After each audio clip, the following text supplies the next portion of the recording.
Então, já dei uma resumida aqui.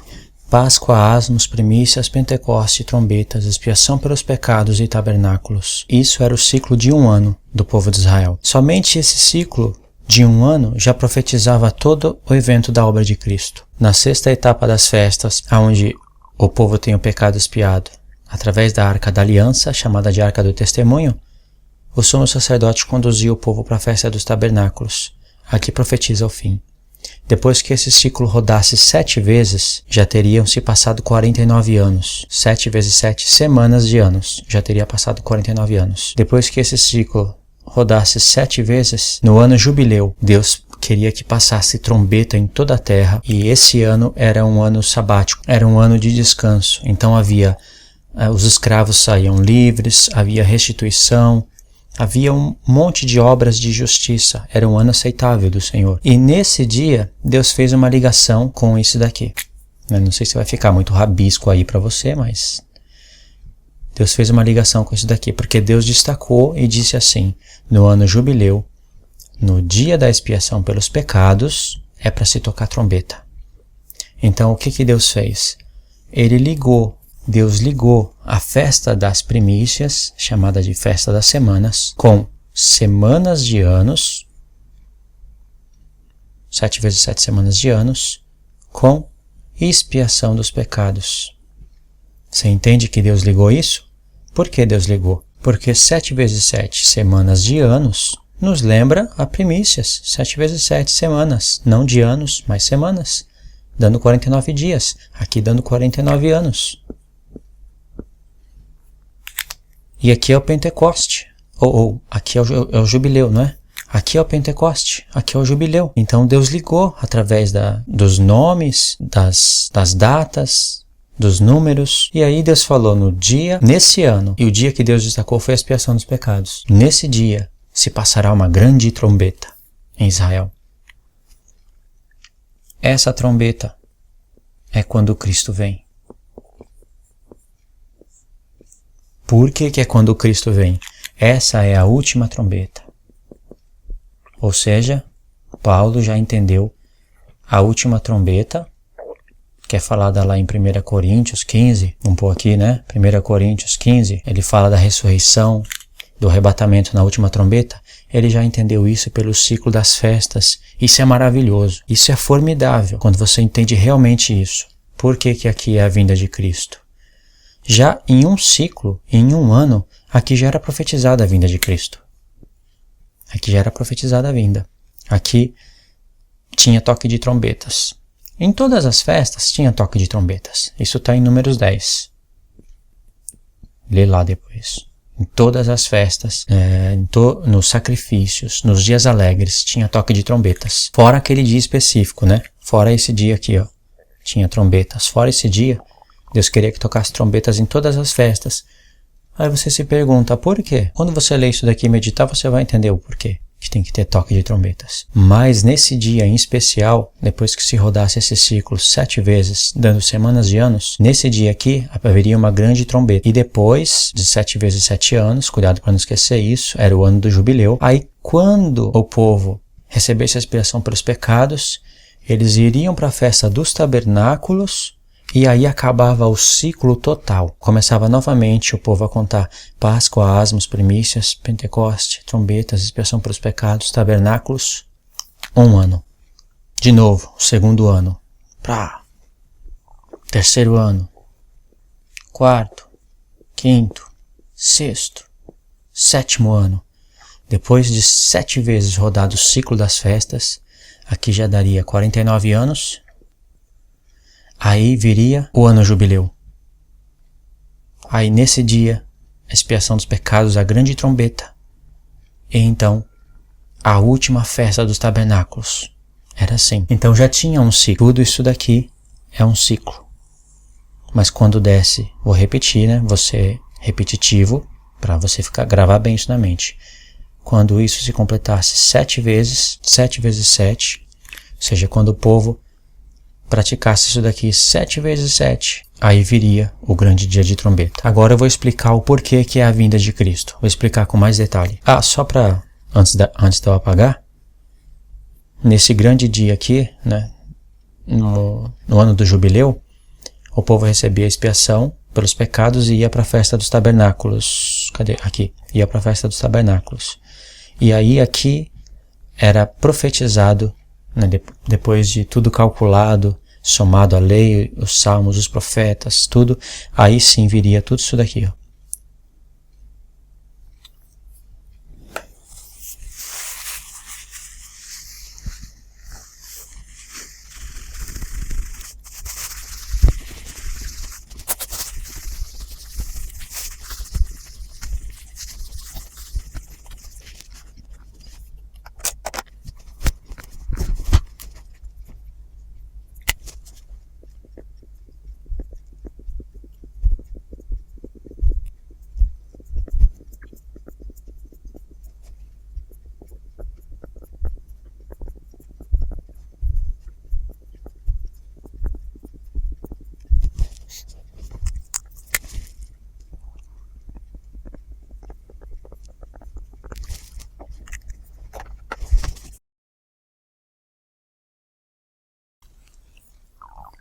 Cristo, ele morreu no dia 14.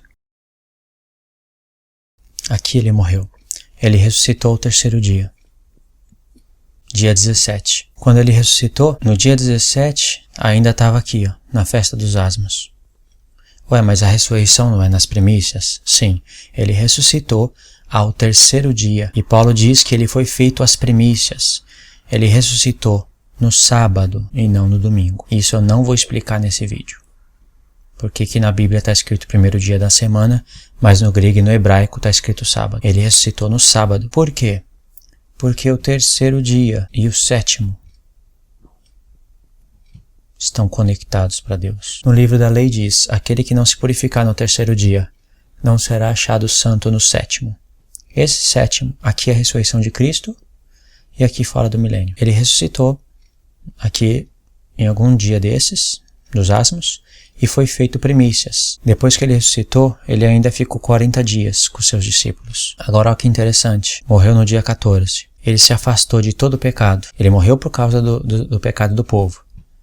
O pecado do povo caiu sobre ele, mas ele mesmo não pecou. Então ele ressuscitou, sendo feito as primícias. Porque primeiro tem que olhar para ele. Ele ressuscitou primeiro, a igreja ressuscitou através do corpo dele. Isso foi uma profecia, mas a igreja vai ressuscitar com o corpo glorificado como ele somente aqui. Somente aqui. Então, quando ele ressuscitou, ele foi revestido de poder. Ele ficou 40 dias, sim, né? Vamos pôr esse número mais para cá.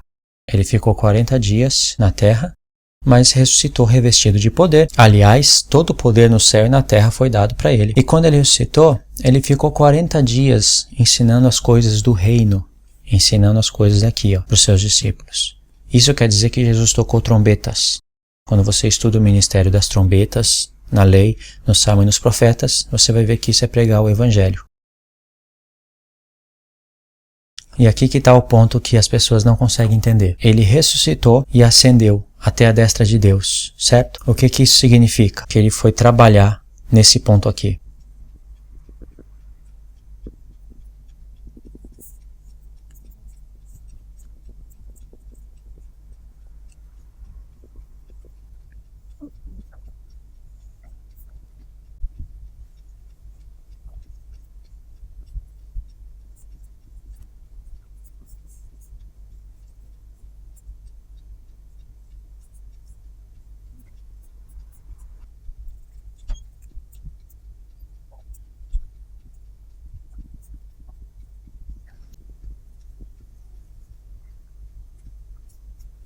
Então, eu vou explicar esse ponto aqui. Você precisa prestar atenção agora. Aqui, nesse local, você está vendo o tabernáculo celeste. Deixa eu arrumar alguma coisa de amarelo aqui, só para ilustrar melhor. Daqui é o trono. E aqui você está vendo o tabernáculo celeste, o verdadeiro tabernáculo. E aqui você está vendo o tabernáculo terrestre. Eu vou pôr aqui para ficar mais frisado ainda.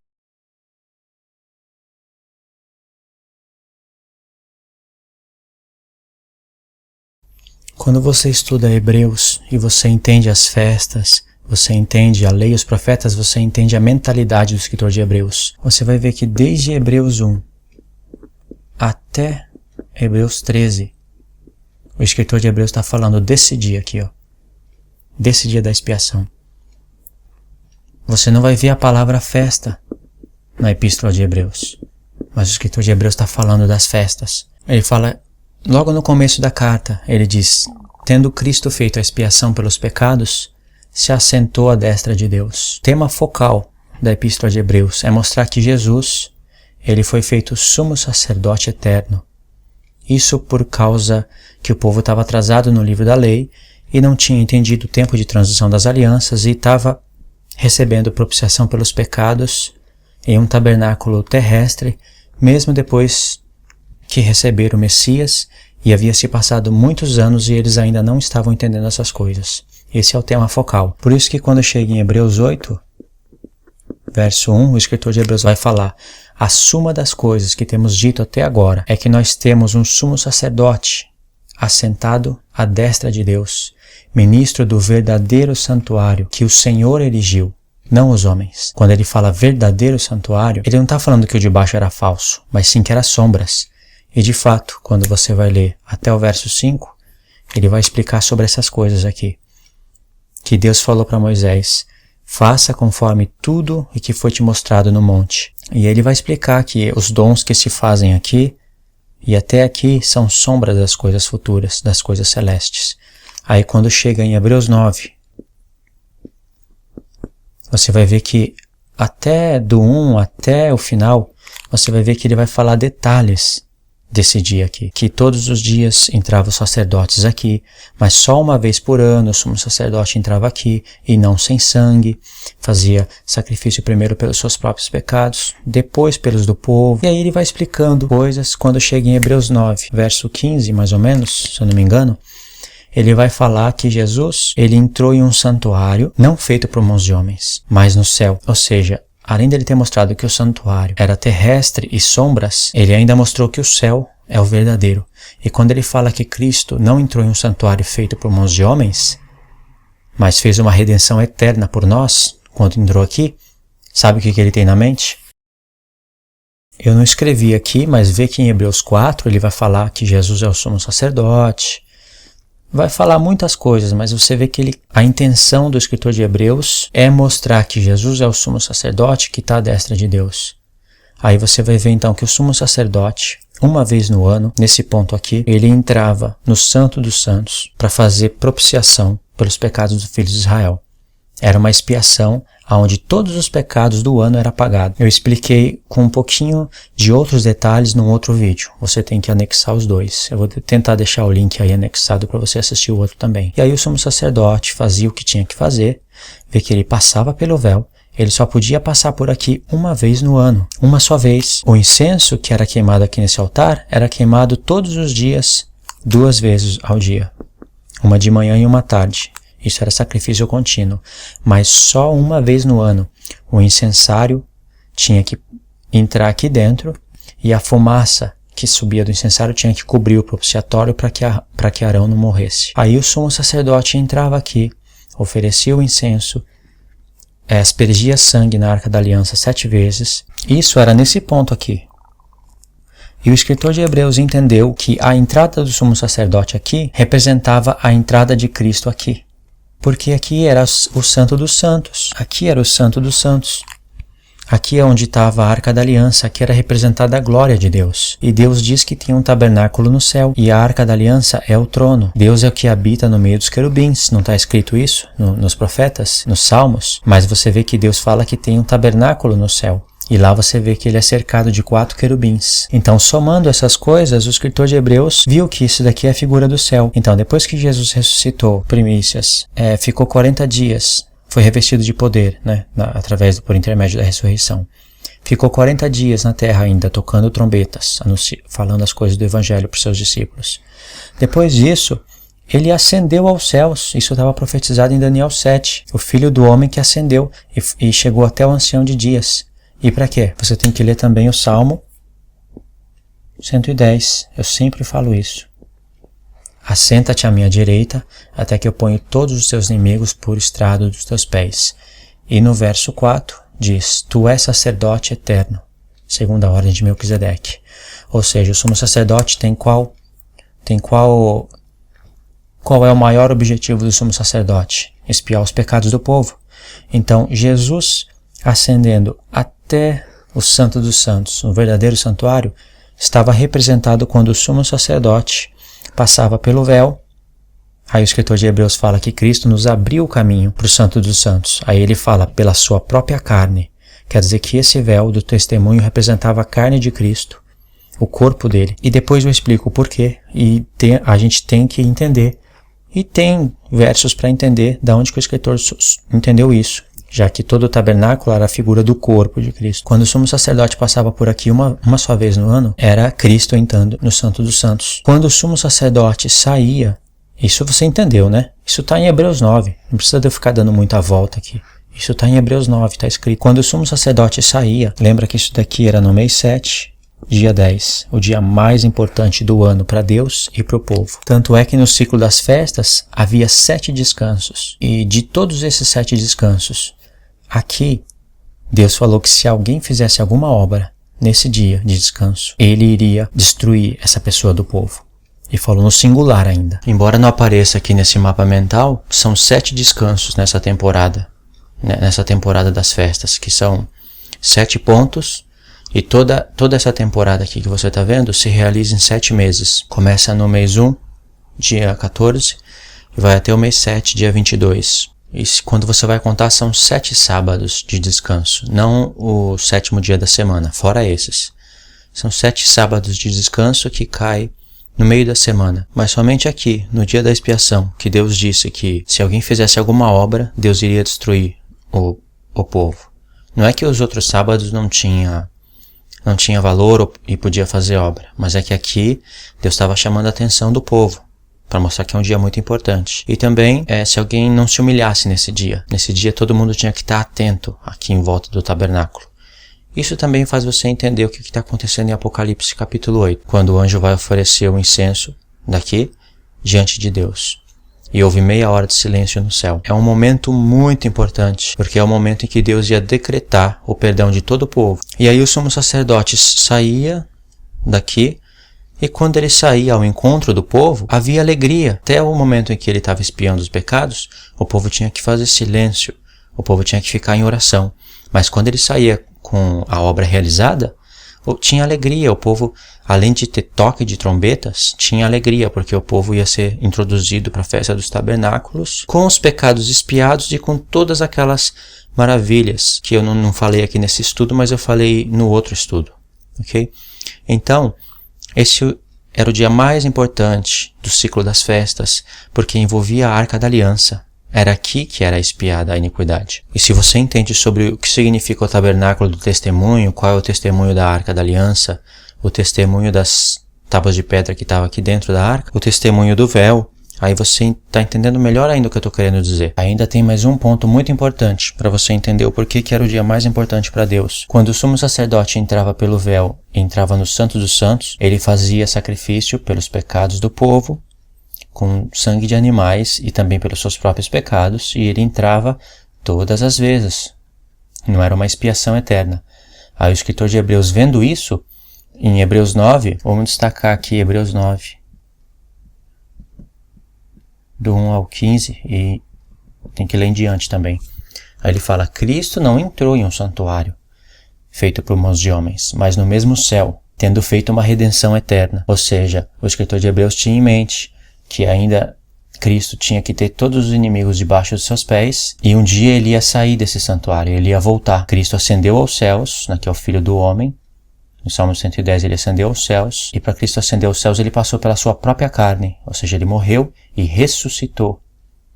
A carne de pecado foi desfeita, porque o corpo, a carne de Cristo, era a figura da igreja. Ele levou as punições por nós, morreu, ressuscitou, aí ele ascendeu aos céus. Então, se a entrada do sumo sacerdote aqui representava Cristo ascendendo ao verdadeiro tabernáculo, porque isso daqui é a figura do céu, o que representa a saída do sumo sacerdote? Representa a volta de Cristo. E quando Cristo volta, Ele volta para estabelecer o milênio. Assim também, quando o sumo sacerdote saía do templo, ele saía para conduzir o povo para a festa dos tabernáculos. Deu para entender isso? Isso daqui é muito importante. E como eu expliquei no estudo passado, aqui vai ser o reino de Deus. Aqui vai ser o reino de Deus. O reino de Cristo. Aqui ele vai ser rei. E na festa dos tabernáculos, quando você for ler, Deus manda o povo se alegrar por 7 dias. E Deus explica ainda, se alegrar é para se alegrar por 7 dias e lembrar, para que todos lembrem que eu tirei o povo do Egito. Ou seja, aqui no Egito, o povo estava debaixo do poder de Faraó. O povo estava numa fornalha acesa, como Deus fala. O povo não tinha justiça, o povo não tinha paz, não tinha alegria. Pelo contrário, diz que o povo gemia e o clamor do povo chegou até Deus. O povo era até desanimado de ouvir Moisés por causa do duro trabalho. E Deus queria que o povo se lembrasse disso, que Deus com sinais e prodígios, Deus tirou o povo das garras de Faraó através de 10 sinais que nenhum outro Deus fez e nem é capaz de fazer. Mesmo assim, o povo tentou a Deus 10 vezes. E Deus denunciou o pecado. Você nunca parou para pensar por que Deus denunciou o pecado do povo? Quando o povo tentou a Deus 10 vezes? Na verdade, o povo tentou a Deus 40 anos no deserto. Foi muito mais de 10 vezes. Só que Deus esperou chegar 10 vezes para denunciar, para ele criar uma associação. Ele tirou o povo através de sinais e prodígios, através de 10 sinais, justo 10. E o povo foi tentando a Deus. Quando chegou no número 10, Deus denunciou. Deus falou para Moisés, vocês me tentaram 10 vezes, lá com pão, com a água, com um monte de coisas. Deus contou até 10 e denunciou. Mesmo assim, Deus levou eles no Monte Sinai e casou com eles, dando 10 mandamentos. Olha que coisa. Isso foi para que o povo entendesse que mesmo assim Deus levou e casou com eles. Levou eles no Sinai e casou com eles dando 10 mandamentos que não foi parar no coração deles. Não foi escrito aqui, foi parar em tábuas de pedra. Isso que causou a construção do tabernáculo. A Arca da Aliança, quando você vai ler em Deuteronômio, Deus ele só pede a Arca da Aliança depois do pecado do bezerro. Depois que o povo quebrou a aliança. Antes disso, Deus não tinha pedido arca. Quando você lê Êxodo, parece que Deus pediu tudo de uma vez, e deu tudo de uma vez. Mas em Deuteronômio, Deus revela essas coisas. Deuteronômio é como se fosse o apocalipse do livro da lei. Moisés vai revelando tudo. É uma reflexão de 40 anos em apenas um dia. Grava isso que eu estou dizendo, que um dia eu vou fazer o vídeo para provar isso daqui. 40 anos. Foi uma reflexão de um dia. Tudo que está escrito em Deuteronômio, do capítulo 1 ao capítulo 34, se eu não me engano é 34, foi dito em apenas um dia. É uma reflexão. Isso é tremendo. O livro de Deuteronômio ele só ficou grandão daquele jeito por causa dos acréscimos, porque Josué escreveu e atualizou. Depois Samuel escreveu novamente.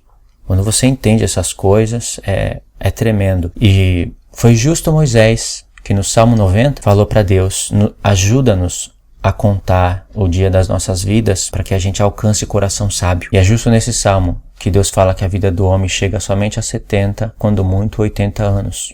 O resto é enfado.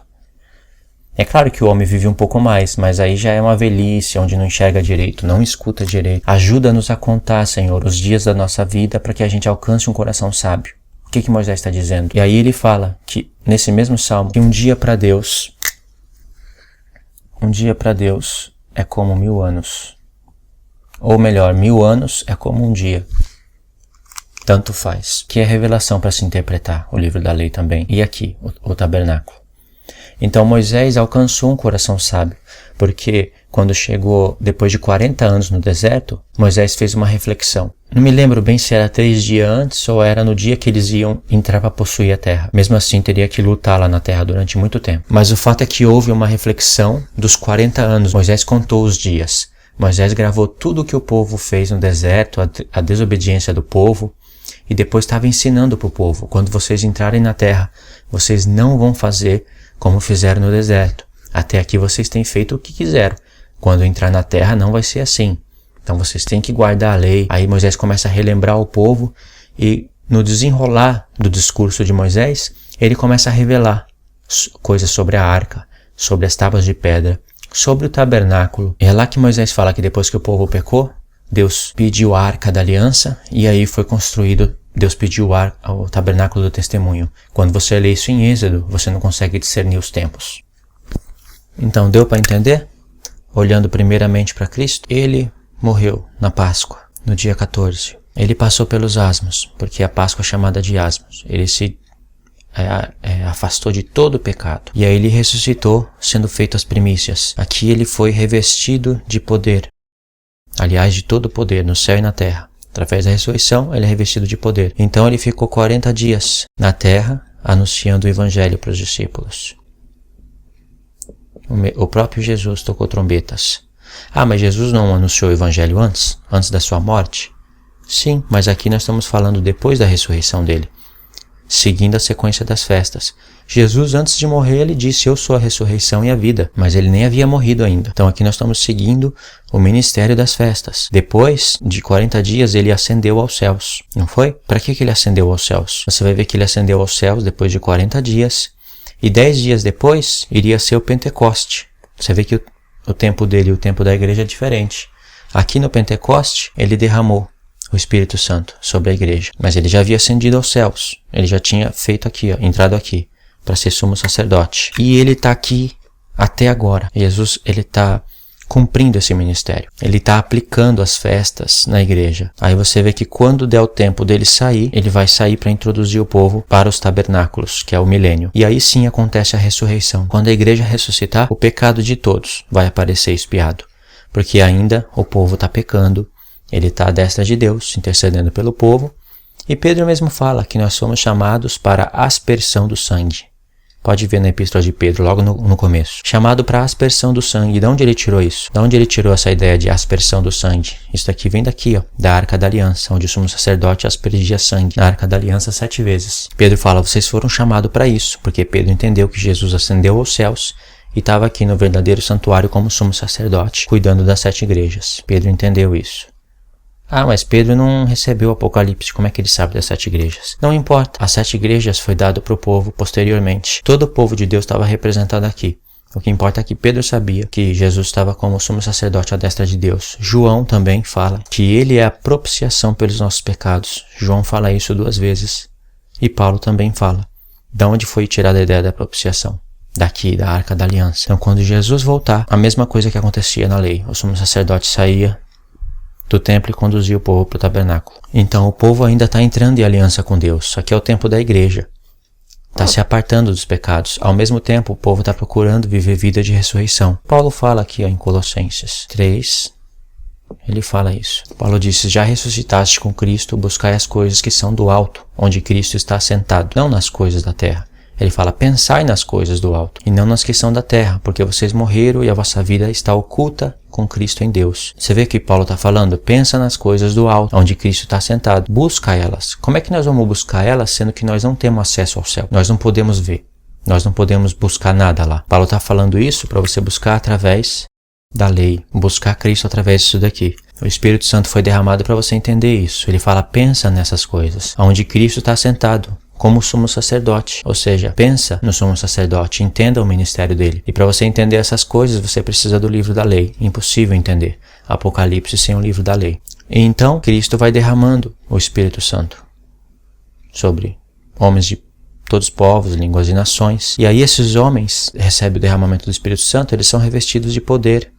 Então eles vão anunciando o evangelho, tocando trombetas. Isso até o tempo em que se complete a expiação dos pecados de todos. Lembra que eu já falei, expliquei lá o que significa a coisa da cruz, o sacrifício, a palavra está consumado. Jesus ainda tinha que ressuscitar para começar a cuidar das igrejas. O que estava consumado era o sacrifício da expiação dos pecados. Já não precisaria mais do povo receber todos os anos sacrifício num tabernáculo terrestre, pelo sumo sacerdote terrestre. E aí o povo está aqui, né, recebendo a aplicação de todas essas festas para poder entrar no tabernáculo. Quando chegar no tempo de Apocalipse, no tempo das 2 testemunhas, essa parte aqui vai ser aplicada mais uma vez na igreja. Nas 2 testemunhas. E darei poder às minhas 2 testemunhas. Para quê? Para que elas profetizem. Em Apocalipse tem 7 anjos tocando 7 trombetas. Você tem que entender o que significa isso. Elas vão profetizar até a vinda de Cristo, a qual acontece na última trombeta. E aí quando Cristo vier, festa dos tabernáculos.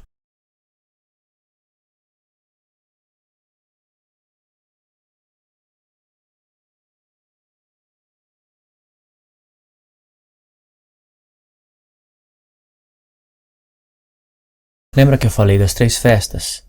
A realidade da Páscoa, ela começou no tempo de Roma, quando Jesus, como verdadeiro Cordeiro Pascual, foi imolado. Daí começou a aplicar a realidade das festas. Jesus morreu na semana 69 e até então não aconteceu a última semana.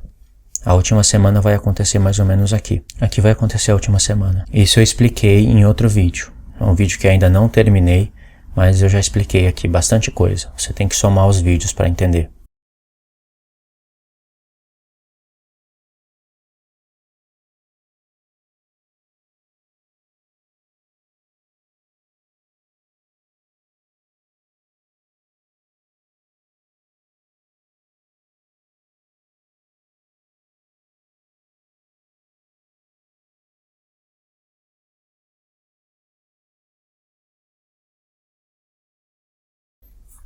O resultado disso vai ser a última semana profética. Aí se cumpre as 70 semanas, porque ainda não veio justiça eterna. Lembra? As 70 semanas, quando você vai ler no profeta Daniel, o chifre pequeno está dentro dessas 70 semanas e não fora. Você não pode tirar o chifre pequeno fora dessas 70 semanas. Ele que vai fazer guerra contra os santos durante tempos e metade de um tempo. Mas lá no livro de Daniel diz que até que veio o ancião de dias e fez justiça aos santos. E chegou o tempo em que eles possuíram o reino. Tabernáculos. Eles possuíram o reino. O ancião de dias só volta para fazer justiça aos santos depois de tempos e metade de um tempo, ou seja, 3 anos e meio.